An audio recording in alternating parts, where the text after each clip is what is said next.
Lakshmi. Welcome back Lakshmi's kitchen. ఈరోజు మన వీడియోలో పన్నీర్ మునక్కాయ కర్రీ ఎలా చేసుకోవాలో చూద్దాం.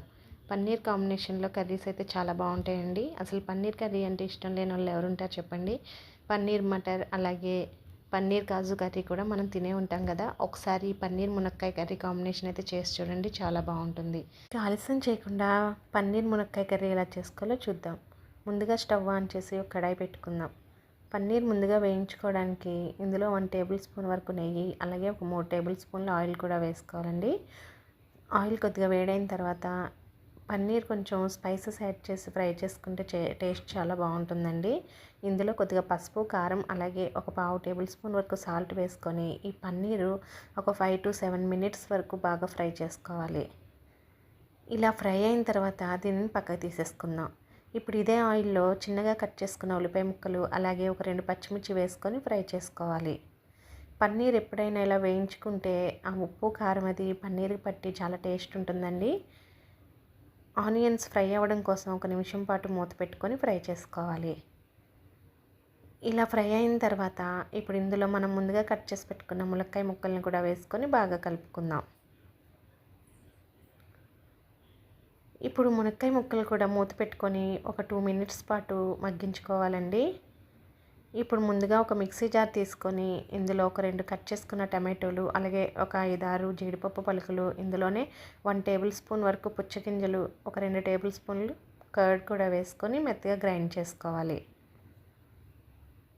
చూసారు కదండి, ఇక్కడ మనకి మునక్కాయ ముక్కలు కూడా కొంచెం మగ్గాయి కదండి.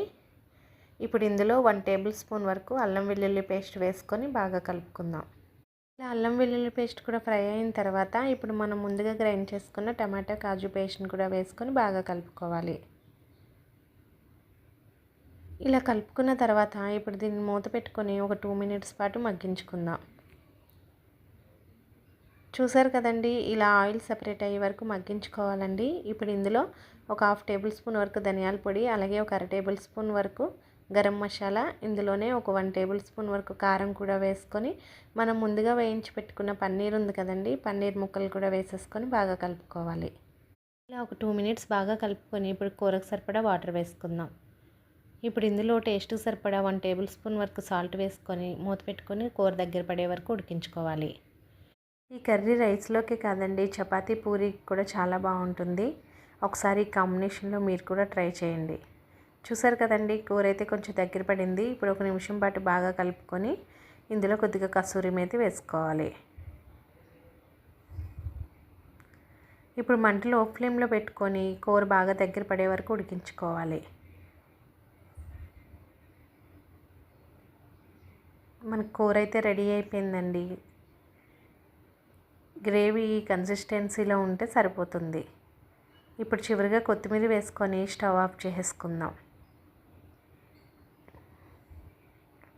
చూసారు కదండి, ఎంత కలర్ఫుల్గా ఉందో. టేస్ట్ కూడా చాలా బాగుంటుంది. ఒకసారి మీరు కూడా ట్రై చేయండి. ఎలా వచ్చిందో నాకు కామెంట్ చేయండి.